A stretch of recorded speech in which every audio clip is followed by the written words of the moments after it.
Thank you very much for that introduction. Chairwoman Landrieu, Ranking Member Snow, members of the committee, it's really a tremendous honor to be able to discuss with you the critical role that the government and the SBIR program in particular can play in ensuring that the United States maintains its global leadership position in innovation. As a PhD graduate from the Massachusetts Institute of Technology, where I studied new models of innovation, and co-founder and CEO of Cambrian Innovation, an environmental product development firm located in Somerville, Massachusetts, I hope that my perspective provides a concrete example of how the SBIR program can help catalyze the development of an early-stage firm.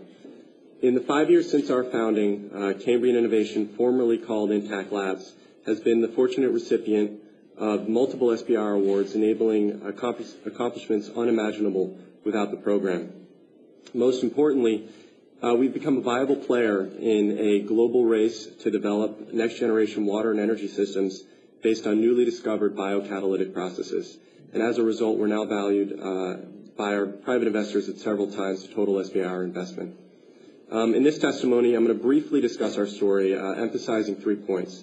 First, the government does have an important role to play in early-stage innovation. Second, particularly where there's high technical risk. Second, the SBIR program is a very effective vehicle for this role.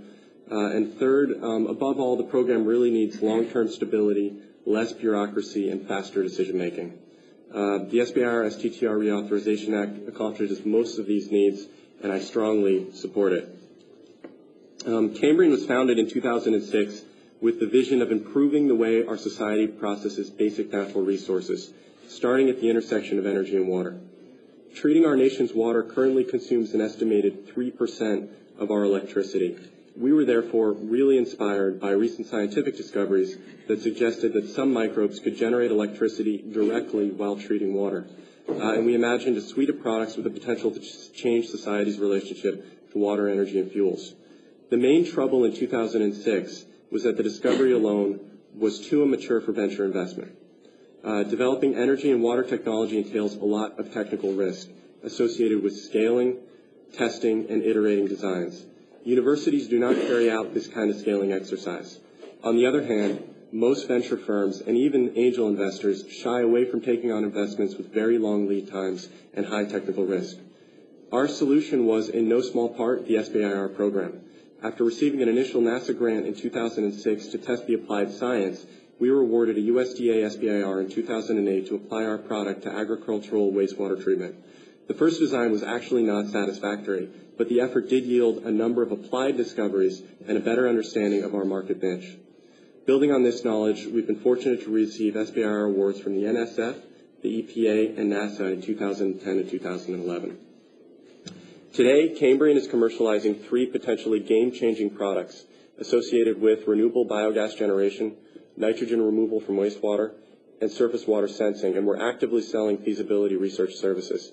Our SBIR awards have helped us attract foreign direct investment, as well as hire 7 employees and achieve a host of other accomplishments with respect to intellectual property and partnership that I list out in the written testimony.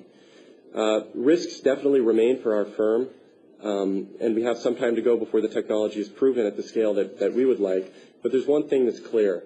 Without the SBIR program, we may not have even been able to take these risks in the first place. As a result, I venture to say that the U.S. would be further behind in a global race to commercialize one particular energy and water technology. Our story is just one example out of thousands of how the SBIR program can help an early-stage company. However, as I mentioned in the beginning, and as I'm sure the other panelists will mention, we do see some room for improvement. First, and most importantly, uncertainty about the future of the program makes it really difficult for small businesses to plan and attract outside investment. We need stability. Second, the timescale for agency responses is just way too slow.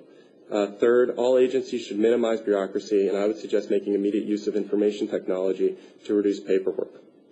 I'm pleased that the reauthorization bill addresses many of these needs.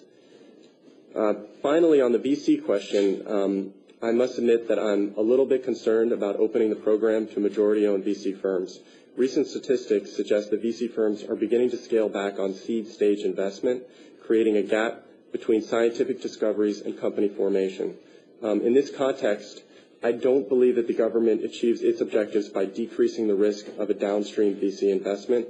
To have the most impact, it should invest in high-risk, high-impact ideas where the VC firms have failed to invest. This said, the VC community, of course, plays a really vital role in our nation's innovation ecosystem, and the actual impact of opening the program is not yet known. I believe the 25% rule is a good compromise, which will help move, which I would support in the name of moving the bill forward. There's much more to say, of course, but I would like to leave you with one thought. If there's one thing the government can do to help our economy, it is lowering the cost of commercializing new ideas and helping to foster an atmosphere of product-focused risk-taking. Any act involving small business should, in my opinion, have this as the broader goal, as it will be the key to competing in the global marketplace in the 21st century for both companies and countries. Thanks again for inviting me to contribute to this important hearing. I look forward to answering your questions.